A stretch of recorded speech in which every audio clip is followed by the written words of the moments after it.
Good morning, dear students. I, Professor Basavaraj Kuruche, welcome you all for today's lecture of Company Law and Secretarial Practice. This is module number 3, video number 12.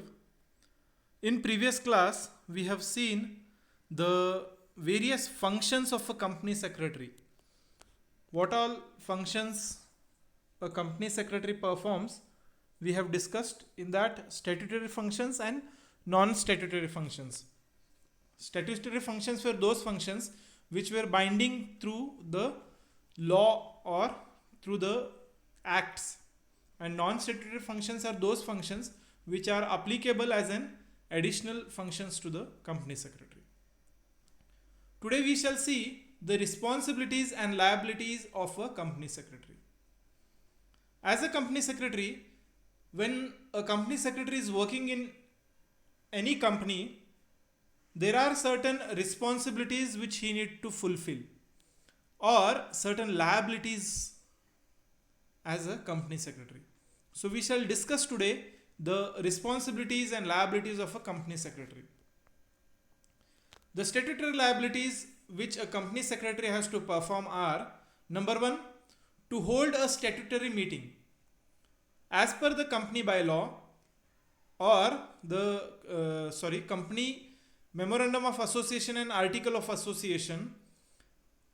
The company should function in those lines, and to function there should be a meetings of board as well as annual general meeting and special general meeting as well as.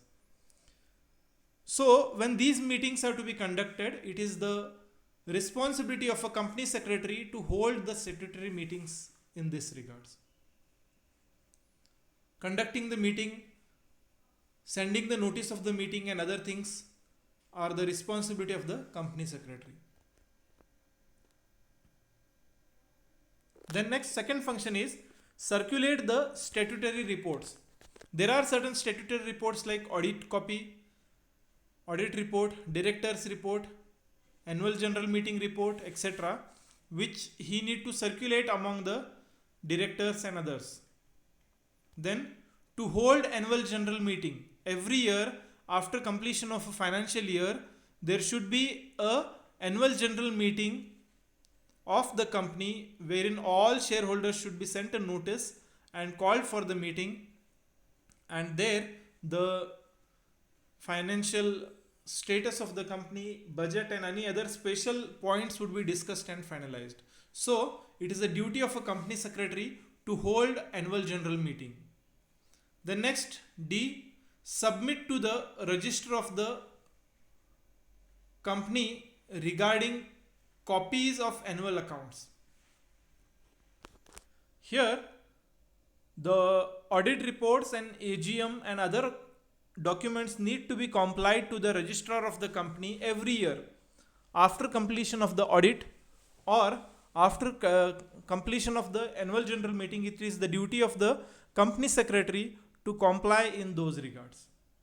The next, to submit these documents to the registrar of the company, whose office would be located at district place of every district, and there the compliance need to be submitted. The next, give a notice of the board meeting. Whenever a board meeting is to be conducted, the date, time and other specifications should be mentioned in the notice and should be sent to the board of directors prior to the meeting, that is before meeting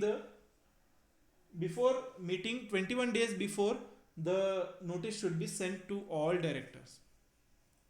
And after sending the notice, it is the responsibility of the company secretary to record the minutes of the board meeting as well as general meeting. Whenever these meetings happen, the minutes of the meeting means whatever points were discussed, what were approved, what were rejected, and all other details should be recorded by the company secretary in the register in a proper way. So this is these are some of the statutory liabilities or statutory responsibilities of a company secretary. The other non-statutory responsibilities or liabilities of a company secretary are to maintain a register of directors, shareholders, and debenture holders. Every company will be having shareholders and debenture holders. Their register need to be maintained, their documents need to be maintained by a company secretary in an office in a proper way. Then next, rectify the mistake within a period of 2 months. If any mistake has happened in anything, any documentation or compliance, it need to be rectified by the company secretary within 2 months from the date. Then filing of documents with the registrar, which is required by act. As per the Indian Companies Act, every year after completion of annual general meeting, the minutes of the meeting, along with that the audit copy and other details, are to be submitted to the registrar of the companies every year by the company secretary. Then next, submit the annual returns of income of the company. Every year after completion of the financial year and after completion of the audit, it is the responsibility of the company secretary to file the returns. File the return means if any taxes have been deducted and all, the returns need to be filed with the income tax department. Then next, submit the annual returns of companies to the company we have finished. File to have the name and address of the register office. Here the register office details and other details as per the Indian Companies Act should be maintained in a proper way. Then issue every employees, shareholders and debenture holders a certificate in respect of tax deducted at a source. Whenever dividend and other things are given, or if any employee's salaries TDS is been deducted, the details should be issued to each and every such people, that how much is been deducted as TDS and other things. So these are some of the statutory liabilities of the company secretary. In next class we shall see the contractual liabilities. We shall stop here. If you have any doubts, questions, you all can feel free to contact me at any point of time. Thank you. Good day.